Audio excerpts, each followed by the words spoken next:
गरियाबंद जिला में मुख्यमंत्री स्कूल जतन योजना के तहत 637 स्कूल के मरम्मत के काम 16 जून तक के पूरा होना रही से फिर आज के तारीख तक के स्कूल के मरम्मत के काम पूरा नहीं हुए है। ये विषय में शाला विकास समिति के सदस्य भोजलाल मांझी, जिला सरपंच संघ के अध्यक्ष बलदेव ठाकुर और देवभोग के एसडीएम अर्पिता पाठक का बताइन की स्कूल के मरम्मत के काम पर जौन ठेकेदार काम सौंपे रही से ओकर डाल अभी तक के काम पूरा नहीं करे गए है। शाला माझीपारा स्कूल अभी जर्जर के कारण टूट गया है, उसको रिपेयरिंग के लिए दिया गया था, अभी उसको तोड़ा गया है लेकिन अभी तक कुछ नहीं हुआ है। वो छत बस तोड़ा गया है लेकिन अभी बाल बच्चे की बहुत तकलीफ है, अगर नहीं बन पाएगा तो कैसे कर पड़ेंगे।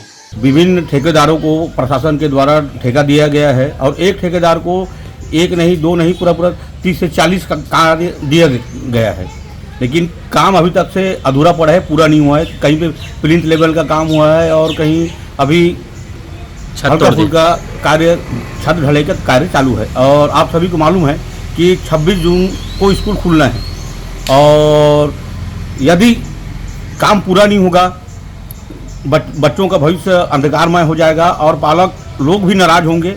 इसकी पूरी जवाबदेही प्रशासन की रहेगी। स्कूल जतन योजना के तहत सरकार से हमारे पास पैसे आए हुए हैं। आरईएस डिपार्टमेंट को एजेंसी बनाया गया है जिस हेतु जोनल टेंडर के तहत कार्य किया जा रहा है। लेकिन कार्य की प्रगति अभी कुछ स्कूल्स में कम है, कुछ स्कूल्स में काम अभी चल रहे हैं। इस हिसाब से बीओ और आरईएस डिपार्टमेंट को मैंने संयुक्त रूप से सतत निरीक्षण करने के लिए कहा है। तहसीलदार को, जनपद सीओ को निर्देशित किया है। समय समय पर मैं खुद भी जाया करूँगी। ये अधिकारी मन के कहना है कि अब ठेकेदार 26 जून तक के काम पूरा करे के आदेश देगे है। एक बाद यदि काम में देरी हुई तो खर खिलाफ कार्रवाई करे जा सकत है। ब्यूरो रिपोर्ट, उतलंगा न्यूज।